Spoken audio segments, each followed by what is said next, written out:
90 రోజుల కోర్సు పూర్తి చేస్తే చాలు 100% ప్లేస్మెంట్ సపోర్ట్ తో సాఫ్ట్వేర్ జాబ్ మీ సొంతం. వెంటనే కోడ్ జ్ఞాన్ డెస్టినేషన్ ని సంప్రదించండి.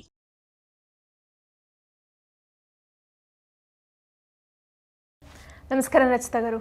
నమస్తే సిరి. మనం ఈ మధ్య కాలంలో చూస్తున్నట్లయితే అంటే ప్రతి ఒక్కరికి పెళ్ళి అనేది ఒక ముఖ్యమైన ఘట్టం. కానీ ఎంత తొందరగా పెళ్లి చేసుకుంటున్నారో అంతే తొందరగా విడిపోతున్నారు అన్న సందర్భాలు మనం ఎన్నో చూసాం. అండ్ ఎన్నో వాటి గురించి కూడా మనం మాట్లాడుకోవడం జరిగింది.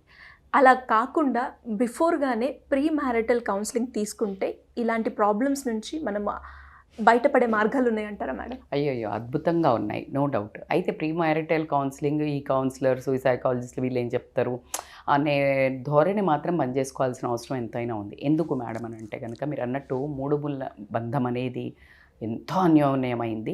ఒకప్పుడు మూడు ముళ్ళ బంధం నూరేళ్ల బంధము అనుకునే రోజుల్లో ఇప్పుడు మూడు ముళ్ళ బంధం అయిన తర్వాత మూడు నాళ్ళ ముచ్చట ఒకటి ఎంత భయపడుతున్నారంటే సిరి. జనరల్గా మనం అంటే ఇప్పుడు మా వాళ్ళల్లో కూడా కూర్చొని మాట్లాడుతున్నప్పుడు ఒరే బాబు పెళ్ళంటే భయం వేస్తుంది బాబు, ఇంతగానో ఒకళ్ళు గ్రాండ్గా చేయాలన్నా కూడా భయం వేస్తుంది, చేసినంత సేపట్లో అంతే స్పీడ్గా బ్యాక్ వస్తున్నారు అని కొన్ని జరిగిన సంఘటనలు ఉన్నాయి.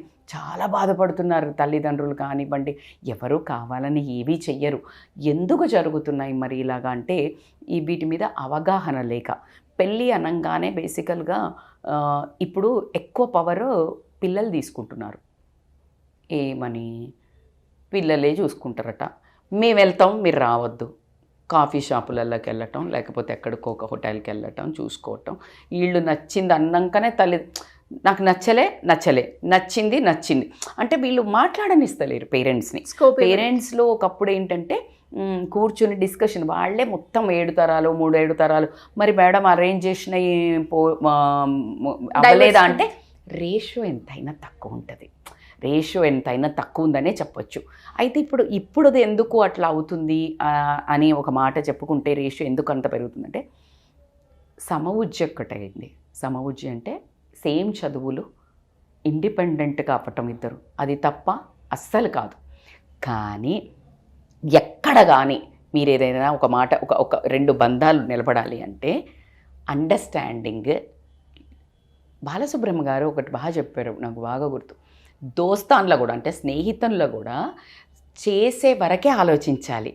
చేసే ముందు 100 సార్లు ఆలోచించు, కానీ చేసిన తర్వాత ఒక్కసారి కూడా ఆలోచించాల్సిన అవసరం లేదు. ఇంకా అయిపోయింది, 3 ముళ్ళ బంధమే అన్నాడు. అలాంటి ఒక స్నేహానికే 3 ముళ్ళ బంధం అనే ఒక అద్భుతమైన పదాన్ని అంత పెద్ద మనిషే చెప్పినప్పుడు 3 ముళ్ళ బంధాన్ని స్నేహితుల కంటే అంటే ఇప్పుడు ఈ స్నేహితుడు నచ్చలేదు, ఒక ఫ్రెండ్ నచ్చలేదు అంటే ఈరోజు మాట్లాడడం బంద్ చేస్తామన్నంత ఈజీగా ఆ రిలేషన్ కూడా ఎండ్ చేసేస్తున్నారు. బ్రేకప్ అనే ఒక మాటతోటి డివోర్స్ అనేది ఇట్స్ బిగిన్ వెరీ కామన్. అయితే ఎందుకు అవుతున్నాయి అంటే లోపం ఎక్కడ వస్తుందంటే అవగాహన లోపం ఏంటిది మేడం అని అంటే కనుక భార్యాభర్తలు అంటే ఇలాగే ఉంటారు. భార్యాభర్తలలో షాపింగ్ చేసుకొని ఆ ఫోన్లు మాట్లాడుకొని అప్పుడప్పుడు తయారైపోయి ఇంట్లో అందరిని వదిలేసి వెళ్ళిపోయి వాళ్ళిద్దరే స్పెండ్ చేసి డబ్బులు ఇష్టం వచ్చినంత ఖర్చు చేసి ఆ ముద్దు ముచ్చట్లలో అమ్మాయి ఏదడిగితే అది కొనిచ్చి, లేకపోతే అబ్బాయి ఏం చేసినా కూడా ఫ్రెండ్స్తో కాస్త అటుపోయినా ఈ అమ్మాయి అసలు ఫ్రెండ్స్తో పోడు ఫస్ట్ అప్పుడు అలాగ ఉండి ఏం చేసినా ముద్దే. షాపింగ్లు కలిసి చేసుకొని ఫోటోగ్రఫీ కోసం ఇద్దరు మాట్లాడుకుని అంటే ప్రీ వెడ్డింగ్ షూట్స్, జ్యువెలరీ, ఇద్దరు కలిసి ఏమంటారు మ్యాచింగ్ ట్విన్నింగ్ అవ్వటం, వీటి మీదనే అనుకుంటున్నారు పెళ్ళి అంటే. అసలు ఇది జస్ట్ ట్రైలర్ కూడా కాదు, టీజర్ ఫస్ట్ అంటారు కదా సిరి, టీజరే ఇన్ ఫ్రంట్ మొత్తం పిక్చర్ అవి బాకీ హై మేరే దోస్త్ టెక్నికలీ అసలు మామూలుగా ఉండదు. టీజర్లో కనిపించేది ఏముంటుంది, కొంచెమే ఉంటుంది.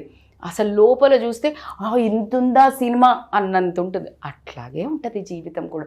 జీవితం 3 ముళ్ళ బంధం అంటే నువ్వు ఒక పెద్ద బాధ్యత ఎత్తుకుంటున్నావు, ఒక కుటుంబాన్ని నిలబెట్టదలుచుకున్నావు అంటే ఒక భార్యని తీసుకొచ్చుకొని పిల్లల్ని కానీ నువ్వు ఎలాగైతే నీ అమ్మా నాన్న వాళ్ళ అమ్మా నాన్న నుంచి తెచ్చుకున్న వారసత్వంగా నిన్ను కన్న తర్వాత నీకు పెళ్లి చేసి ఎలాగైతే వాళ్ళ బాధ్యత నిర్వర్తించారో వాళ్ళ లైఫ్లో కూడా ఎన్ని కష్టసుఖాలు వచ్చినా నిలబడి వాళ్ళు కొట్టుకోలా, వాళ్ళు ఒకళ్ళనొకళ్ళని అర్థం చేసుకోలా, వాళ్ళకి ఇబ్బందులు రాలా, కలిసి ఉన్నారా వదిలేసుకున్నారా? కలిసి ఉన్నారు. అది ఒక్కటి బుర్రలో పెట్టుకునే లోపం వచ్చేసింది. ఎందుకంటే మా అమ్మ అంటే ఏం తెలియదు, మా అమ్మ చదువుకోలేదు, లేకపోతే అప్పటి జనరేషను. ఏంటి అప్పటి జనరేషన్ మంచి చెప్తోందా చెడిపోమ్మని చెప్తోందా? కాదు కదా. సో ఇప్పుడు నువ్వు చేయాల్సింది ఏంటి అని అంటే, అప్పటి జనరేషన్ నాన్న తిట్టిన అమ్మ ఉన్నదంటే నువ్వు తిట్టకుండా ఉండాలి నీ భార్యని. Yes are yes. సో నువ్వు నేర్చుకోవాల్సింది అక్కడ జరిగిన మైనస్ పాయింట్లని. ఇక్కడ మీ అమ్మ ఏదైనా లోపం ఉంటే నువ్వు నీ భర్తకి ఆ లోపాన్ని చూపించకుండా, మీ నాన్న దేంట్లో డిసప్పాయింటెడ్ ఉండే, మీ అమ్మ ఏం చేస్తే మీ నాన్న డిసప్పాయింటెడ్ ఉండే, నువ్వు అది నీ భర్తకి చెయ్యొద్దు. ఇది మీరు జనరేషన్ గ్యాప్లో ఎవాల్వ్ అయ్యి స్మార్ట్గా నేర్చుకోవాల్సింది ఇదా కాదా? లేదు నువ్వెంత అంటే నేనెంత, నువ్వు షేర్ అంటే నేను సవా షేర్ అనుకుంటా తొడలు కొట్టేసి ముందుకు వెళ్ళిపోయి గొడవలు పెట్టుకొని డివోర్స్ తీసుకోవడం అనేది మూర్ఖత్వం. అట్లా చేస్తే వాళ్ళే super generation. Will you agree with me? Yes. So ఇక్కడ ఏంటి అంటే ప్రీ మ్యారిటల్ కౌన్సిలింగ్ ఇప్పుడు ఎందుకు మేడం మరి అంటే, పాతకాలంలో ఉమ్మడి కుటుంబాల్లో ఉండేవాళ్ళు. ఉమ్మడి కుటుంబాల్లో ఇఫ్ యూ సీ, పెద్దమ్మలో ఇద్దరు ఉండేటోళ్ళు, ఒకటి ఇద్దరు, చిన్నమ్మలు చిన్నాన్నలు ఉండేటోళ్ళు. అంటే పెద్దవాళ్ళు ఎలా బిహేవ్ చేస్తారు, వాళ్ళు కూడా కీచులాడుకున్నాక ఆ గొడవ ఆయుష్ తక్కువనా ఎక్కువనా, ఎలా సర్దుకుపోతున్నారు. లేకపోతే చిన్నాన్ననో చిన్నాన్న బాగా బయట తిరిగేసి వస్తున్నాడు, ఏం చేయట్లేదు, కానీ చిన్నమ్మ ఎట్లా అడ్జస్ట్ అవుతుంది, పెద్దమ్మ ఎట్లా అడ్జస్ట్ అయింది, ఒక చిన్నమ్మ ఎలా గొడవ పెట్టుకుంటే ఈ ఫ్యామిలీ ఎలా విచ్ఛిన్నమైంది, నీకు నచ్చలా, అప్పుడు నువ్వు అది చెయ్యవు కదా. This is how they use to learn పాతకాలంలో. అందుకనే మరి కూర్చోబెట్టి ఇట్లా చెప్పారా, డిజిటల్ ఉందా, ఇలా సంసారం చేయాలా, ఇట్లా చేయాలని ఉందా, లేదు. కానీ పెద్దవాళ్ళు వస్తే ఎట్లా నిలబడి, ఇక్కడ ఆల్రెడీ చేస్తున్నారు, నీకు తెలియకుండా నీ సబ్కాన్షియస్ మైండ్లో పెద్దవాళ్ళు వస్తే లేస్తున్నారు, అత్త చెప్తే వింటున్నారు, లేకపోతే మామ వస్తే లెగుస్తున్నారు, వెళ్ళి వడ్డిస్తున్నారు. ఇలా చెయ్యాలా మేడం అంటే ఇప్పుడు సంస్కృతి మారింది, అబ్బాయి కూడా చెయ్యాలి అంతే. ఇప్పుడు సింపుల్ లాజిక్ ఏంటంటే, పేరెంట్స్కి, ఇటు పేరెంట్స్కి అబ్బాయి రెస్పెక్ట్ ఇవ్వాలి, అటు పేరెంట్స్కి రెస్పెక్ట్ ఇవ్వాలి, పెద్దోళ్ళు వస్తే ఎవరైనా రెస్పెక్ట్, అవన్నీ చేస్తుంటే వీళ్ళు బై డిఫాల్ట్ నేర్చుకునేవాళ్ళు.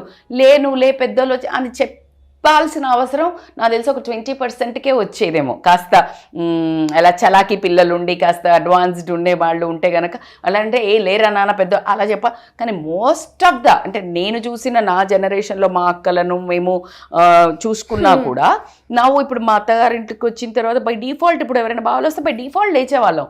ఇప్పుడు ఇంకా 4-5 ఏళ్ల నుంచి అట్లీస్ట్ వాళ్ళు కూర్చొని ఉన్న యూస్ టు స్టాండ్ అప్ అంతే. అది అంత అవసరమా మేడం అంటే తెలీదు, అట్లా ఒక సబ్కాన్షియస్ మైండ్లో ఫిక్స్ అయింది. ఇప్పుడు అవి లేవు, న్యూక్లియర్ ఫ్యామిలీస్ వచ్చాయి. ఈ వచ్చిన దాంట్లో వీళ్ళ గొడవలు కూడా చూస్తున్నారు, అర్థమవుతుందా? ఆ గొడవలలో ఈ తల్లిదండ్రులు ఒకటి ఏం చేస్తున్నారంటే, అందరూ అని నేను చెప్పను కానీ నేను ఓర్చుకొని ఉన్నాను, రేపొద్దున వీళ్ళకి పెద్ద ఫ్యామిలీ లేదు, పనేం లేదు, ప్రతి దాంట్లో దూరటం, తల్లి ఆర్ తండ్రి దూరే వరకు ఈ తల్లిగారు వాళ్ళు ఎక్కువ పట్టించుకోవటం వల్ల వీళ్ళ దాంట్లో నుంచి కూడా ఎక్కువ ప్రాబ్లం రావటం ఉంది. సరిదిద్దుకుపోమని చెప్పడం కంటే నువ్వెందుకు సరిదిద్దుకోవాలి అని చెప్పే పేరెంట్స్ కూడా ఉండడం కొంచెం దౌర్భాగ్యం అనే చెప్తాను. నువ్వెందుకు తగ్గాలి, మనకేం అవసరము, ఇలా చెప్పే వాళ్ళు ఎక్కువ ఉండటము. ఇంకా అబ్బాయి వాళ్ళ ముందు మనం ఎందుకు తలబొగ్గాలి అని అమ్మాయి వాళ్ళ సైడ్ నుంచి కొంచెం ఎక్కువ ప్రెషర్ చేయటము. లేదు ఇంకొక వర్గము అమ్మాయి వాళ్ళు ఇంకా ఉండాలి అనే కల్చర్ ఉంటే ఇంకానా అని అమ్మాయికి కోపం రావటం. ఇలా డిఫరెంట్ ఆఫ్ ఒపీనియన్స్. అయితే మరి ప్రీ మ్యారిటల్ కౌన్సిలింగ్ ఎందుకు అని క్వశ్చన్ మరీ వస్తే విపరీతంగా యూజ్ అవుతుంది. ఎలా యూజ్ అవుతుంది అంటే, ఫస్ట్ ఆఫ్ ఆల్ అందుకే ఇప్పుడు చాలామంది 3-6 నెలలు గ్యాప్ పెట్టుకోండి టు అండర్స్టాండ్ ద పర్సనాలిటీస్ అని చెప్తున్నాం. అయితే మరి తెలుస్తుందా మేడం అంత 1 year 6 months అలా చేసిన తర్వాత కూడా? నిన్ననే వీ హ్యాడ్ వన్ డిస్కషన్, నిన్న మా కజిన్స్ అందరు వచ్చినప్పుడు మేము మాట్లాడుతుంటే జనరల్గా ఇట్లా వచ్చింది, ఎన్ని ఏళ్ళు మీరు మాట్లాడుకున్నారు, ఇప్పుడు కూడా డిఫరెన్స్ ఆఫ్ ఒపీనియన్స్ ఉంటాయా అంటే, ఎట్లయినా ఉంటుంది, ఎలా అయినా ఉంటుంది. 6 months ఉన్న దానికి ఓకే కొంచెం ఎక్కువ తెలుస్తుంది ఏమో, తెలవడం కంటే ఎక్కువ బాండింగ్ ఏర్పడుతుంది. అంటే చాలా ఎక్కువగా స్పెండ్ చేస్తారు కాబట్టి ఒక బాండింగ్ ఏర్పడినప్పుడు మిగతావి ఓవర్లుక్ చేస్తాము. అంటే అర్థం చేసుకోవడానికి ట్రై చేయటం కానీ ఈ పర్సన్ని వదులుకోవద్దు, కలిసి ఉండాల్సిందే అనే ఒక నిర్ణయం ఎక్కువ తీసుకోవడం జరుగుతుంది అని చెప్పడం జరిగింది. ఒక 2-3 నేను మాట్లాడినప్పుడు యంగర్ జనరేషన్తో when I was talking to them, ఎలా అనిపిస్తుంది అని మాట్లాడినప్పుడు నాకు ఈ వేవ్ లెంత్ కనిపించింది. And when it comes to the premarital కౌన్సిలింగ్లో ఇప్పుడు మాట్లాడుకుంటున్నప్పుడు సిరి ఎంతసేపు అయినా డిఫరెన్స్ ఆఫ్ ఒపీనియన్స్ ఏమైనా మాట్లాడుకుంటారా? 80% మాట్లాడరు. నువ్వేమంటే అదే, నేనంటే ఇదే, లేదా ఈ అమ్మాయికి నాకు ఇది కొనుక్కోవాలనిపిస్తుంది అంటే ఆ కొనుక్కోరా అంటాడు. 1 ఇయర్ తర్వాత అంటాడా ఎందుకే అంటాడు. అవునా కదా? మరి ఎందుకు అంటాడు? అప్పుడు అలోన్గా ఉన్నాడు, ఖర్చులు లేవు, ఇప్పుడు డబ్బులు స్పెండ్ చేయొచ్చు, నీకు ఫస్ట్ స్టార్టింగ్గా ముద్దుగా ఉంటుంది, ఆ తర్వాత మనకే, మన సంసారానికి, మన పిల్లలకి నేను సేవ్ చేయాలి కాబట్టికే చెప్తాడు. ప్రతిదానికి వద్దన వాళ్ళ గురించి నేను మాట్లాడట్లేదు మళ్ళీ. సో ఈ అమ్మాయికి ఆ కంపారిజన్ రావద్దు. ముందు ఇట్లా ఉండే, ఇప్పుడు ఇలా ఉండే, అది. ఆ తర్వాత మనిషి వ్యక్తిత్వము గురించి ఇప్పుడు ఎప్పుడైతే సైకాలజీ ప్రీ కౌన్సిలింగ్కి వస్తారో we will have some test papers, will ask them to right. ఎప్పుడైతే రాస్తారో ఎంతవరకు మ్యాచ్ అవుతుందో తెలుస్తుంది. నీకు కొంతమంది కాంప్లిమెంటరీ పర్సనాలిటీ ఉంటే ఇష్టపడతారు, కొంతమంది అంటే ఇద్దరిది మ్యాచ్ అయితే కొంతమంది సెట్ అవుతారు, కొంతమంది ఆపోజిట్ పోల్స్ అట్రాక్ట్ అని సెట్ అవుతారు. నువ్వు ఆపోజిట్ ఉన్నా నచ్చుతావా? లేదు సేమ్ ఉంటేనే ఇష్టమా? నీలా నువ్వే ఎక్కువ ఇష్టం, నాలా లేడు, నాలా లేదామె, నాలాగా ఇట్లా చేయట్లేదు. కొంతమంది కామ్గా ఉన్నాడు అనుకో, అతను ఆవిడ చలాకీగా ఉందనుకో భలే మురిసిపోతుంటాడు. ఒక ఆమె క్వైట్ ఉందనుకో, భర్త చాలా ఇలా హడావిడిగా ఉండి చాలా హీరోయిక్గా ఉంటే ఇష్టపడుకుందామని ఎందుకు ఊరికే మాట్లాడతారు. It's a very dangerous combination if you are not liking. కానీ కొంతమందికి అట్లా ఇష్టం, then you will enjoy that person. చలాకీతనం అదంతా కొంతమందికి ఇష్టం ఉంది. So then you need to understand first your personality, నీకు ఏ పర్సనాలిటీ నచ్చుతుంది. You are getting my point. So అలాగా మీరు సైకాలజిస్ట్ దగ్గరకు వస్తే ఇది అర్థమవు. నీకు పిల్లల్ని ఎంత తొందరగా, అలా గొడవలు అయ్యే వాళ్ళు ఉన్నారు. పెళ్ళైన తర్వాత పిల్లలు వద్దు అని ఒకళ్ళు చెప్తే వీళ్ళకి తొందరగా పిల్లలు కావాలని ఉంటే అది ముందు మాట్లాడుకోకపోవటం వల్ల అదే ఒక పెద్ద గొడవ అయ్యి అదే విడిపోవడానికి కారణం అవ్వడం, మనశ్శాంతి లేకుండా జీవితాన్ని జీవించడం అనేది ఏ అమ్మాయి అయినా అబ్బాయి అయినా డోంట్ డిజర్వ్ అమ్మా. సో కాబట్టికే ప్రీ మ్యారిటల్ కౌన్సిలింగ్ ఎందుకు హెల్ప్ చేస్తుందంటే అంత్య నిష్ఠూరం కంటే ఆది నిష్ఠూరం బెటర్ కాబట్టికే ఖచ్చితంగా హెల్ప్ అవ్వడం జరుగుతుంది. అలా కాకుండా ఆర్థికంగా నీ ఆర్థికమైన గోల్స్ ఏంటి అని రాపిస్తాం. నీ ఆర్థికంగా నువ్వు ఎట్లా ఉండాలనుకుంటున్నావు, లేదు వచ్చినట్టు ఖర్చు పెట్టాలనే మనస్తత్వం ఒకళ్ళకు ఉంది, సేవ్ చేసుకుందాం.